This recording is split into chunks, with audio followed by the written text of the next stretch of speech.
Welcome! In this lesson, we will explore the history and development of tectonic geomorphology, the science that reads landscapes to understand active tectonics. Here is a quick timeline of key milestones.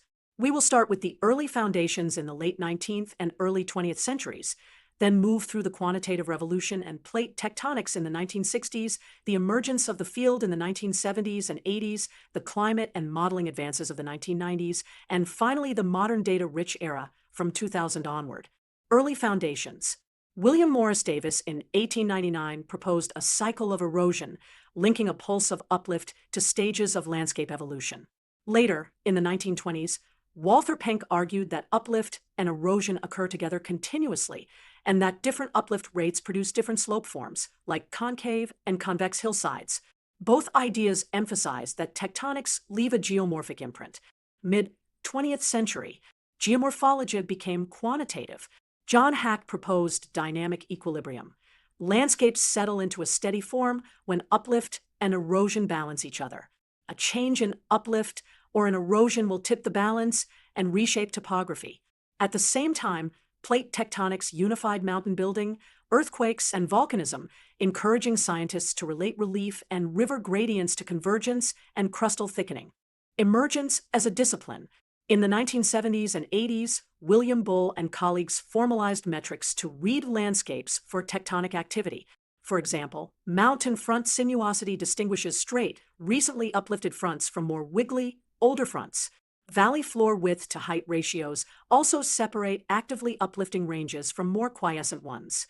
Researchers dated fault scarps and uplifted terraces using radiocarbon and other methods, which allowed direct estimates of slip rates and uplift timing.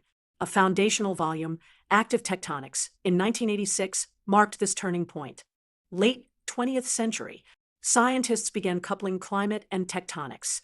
Heavier rainfall or glaciations can speed up erosion, rivers cut deeper, mass is removed, and the crust can rebound isostatically, sometimes raising peaks even as valleys lower. In parallel, computational models like the stream power incision model for rivers and diffusion on hill slopes simulated how landscapes evolve under different uplift and climate scenarios, letting us test hypotheses against real topography. Modern era. Since 2000, the field has exploded with high-resolution data and advanced methods. Digital elevation models and LiDAR-enabled terrain analysis almost anywhere. Satellite interferometry measures millimeter-scale deformation, while continuous GPS tracks crustal motion.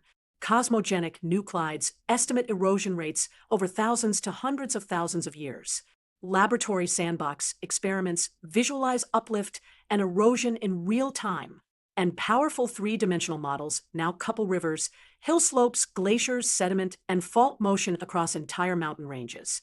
Together, these tools connect short-term observations with long-term landscape evolution. In summary, tectonic geomorphology has evolved from qualitative descriptions to a quantitative, data-driven science. Key milestones include recognizing landforms as archives of tectonic activity, developing metrics and dating methods to read those archives, integrating climate feedbacks, and using powerful models and modern observations to connect processes across timescales. Today, the field informs both geologic history and present-day hazard assessment. Thanks for watching. Keep exploring landscapes as living records of tectonic processes.